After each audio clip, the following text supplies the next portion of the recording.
In this video, we are going to talk about Rahu.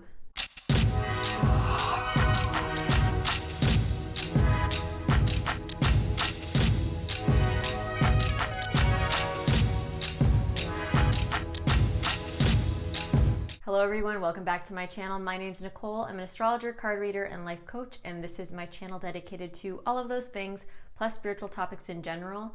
If you are interested in booking a reading or a coaching session with me, you may do so at my website, www.nicolebrenny.com. And just so you know, this week, or not this week, but this month is very busy for me, so if you aren't seeing a date or a time that you like, or if you have any questions about my offerings, you may send me an email at hi@nicolebrenny.com. All right, so today we are going to talk about Rahu, or the north node of the moon. So people that have read into Western astrology, they're very familiar with the terminology north node or south node of the moon. But in Vedic astrology, another word for the north node of the moon is actually Rahu, and another word for the south node of the moon is actually Ketu. So when people start to study Vedic astrology, they get really confused as to what are Rahu and Ketu. But really, if you've already studied Western astrology, just so you know, Rahu and Ketu are the north and the south node of the moon.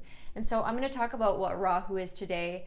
As you probably already know, if you know a little bit about Rahu, it's really hard to talk about Rahu without also talking about Ketu. So I will be mentioning Ketu in this video, but I will be doing a separate video about Ketu later on. So basically, but like I said, you're going to hear a lot about Ketu today. So basically, Rahu and Ketu, the north and south nodes of the moon, are not actually planets. So we don't count them as one of the planets, but we count them as a graha. And a graha is anything that grasps us and makes us deal with our karma. So they're mathematical points that are calculated based off of where the path of the moon crosses the path of the ecliptic, or the sun's path. And so if you think about this in a metaphorical way, it's almost like thinking about the path of the Atman, or the soul, so who you truly are, that divine spark of God that you are, crossing the path of Manas. And Manas is our perceptive mind. It's like literally how we see things and how we perceive things.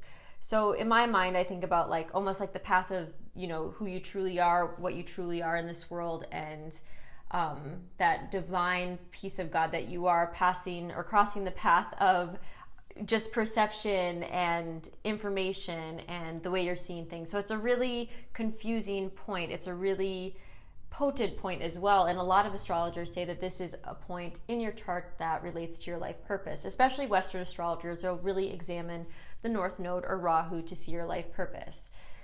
So the north and south node of the moon, they're always attached to each other by a 180 degree angle. So they're always 180 degrees away from each other, opposite each other. So anytime Rahu moves, Ketu is always moving, because they're mathematical points. They don't really do anything on their own. And the way that they move through your birth chart is they move backwards. So as time goes on, say right now Rahu is transiting through Leo. As time goes on, Rahu will be transiting Cancer. So they're very strange planets. They're always moving retrograde, and we shouldn't even use the word planets. We should use the word grahas with them. And they're always connected by opposition, always moving backwards through your chart.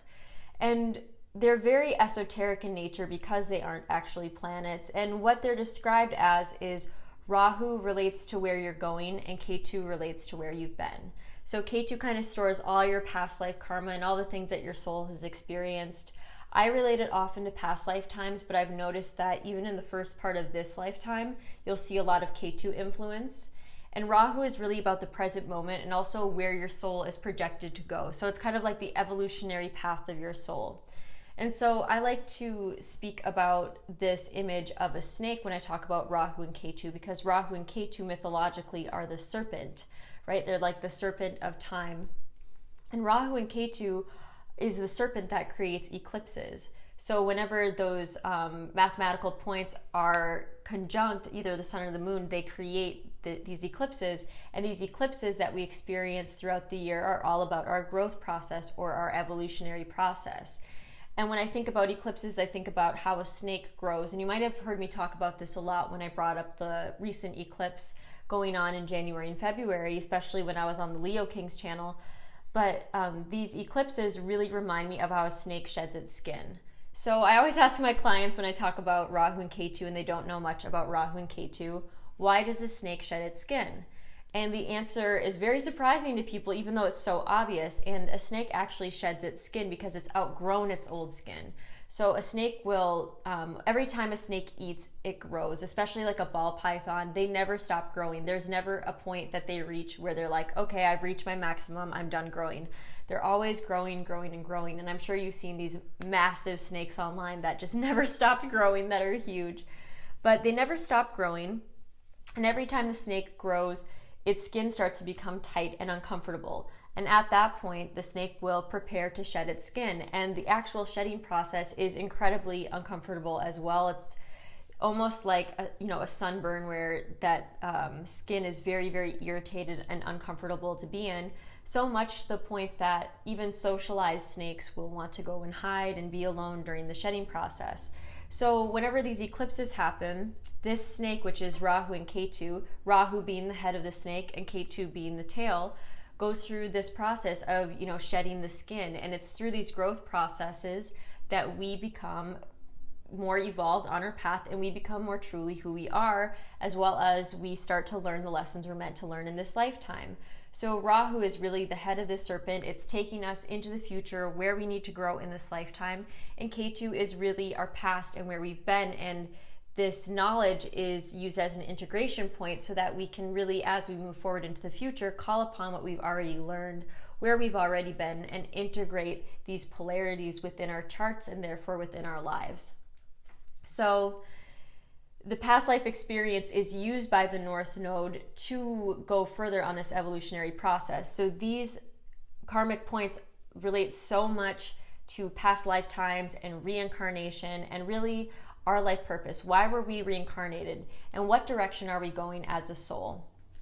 Okay, so one of the points that I talk about with Rahu is it's kind of like where we've never been before. And one of my favorite ways to describe this is that it's not like, it's going to be this place of doom and gloom for you, but it will be a place in your chart where you make a ton of mistakes. And they're not really mistakes that are necessarily like truly your fault, even though they are. But the analogy I use is imagine being at a pool and you're just witnessing this scene and there's a lifeguard, and the lifeguard is a strapping young man, probably 17, 18 years old. And he needs to go take a break. He needs to go take a lunch break. And he sees this toddler. And this toddler, at one point in the very, very far future, is going to be one of the best swimmers of all time. In fact, this toddler is going to be an Olympic swimmer. But the toddler, as of now, does not know how to swim, has never even been in the pool. He's just there sitting on the towels with his family, enjoying the bustle of all the people swimming and having fun. But the lifeguard goes up to this kid and says, "Hey, could you watch the pool for a minute? I have to go take a break." And the lifeguard leaves, and now the toddler is sitting there, doesn't even probably know what the guy said, and is trying to man this pool. Of course, if someone starts to drown, the toddler will jump in after the people that are starting to drown and also drown. So that's kind of like you with your Rahu position.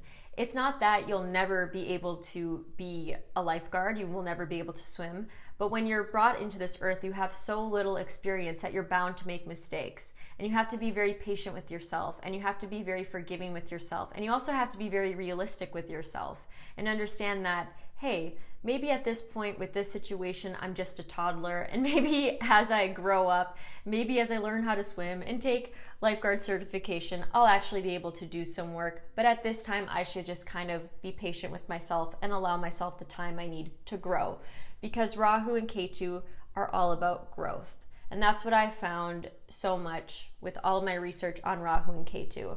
So they're basically just a path on our evolutionary process. And they are the path that is like the path of how our consciousness develops over time. And Rahu is really this point in our chart that's going to show us where we need to grow. And because we need to grow there, we can make a lot of mistakes, but we can also be very obsessed. We can be very fanatical. We can be very much interested in growing in that direction. So I will be talking more about like the mythology of Rahu as well as the different names of Rahu that will help you to understand a little bit more about that planet in particular, just like I've done with the Sun, Venus, and Mars, as well as Saturn. So you'll kind of see more videos on Rahu as we move along before I do the makeover video with Rahu, which will be crazy. But I just want to kind of tell you guys what Rahu is. Rahu and Ketu are just these huge karmic points in our chart. They really help us to resolve our karma. And you'll see wherever Rahu is can be kind of a challenging part of your chart.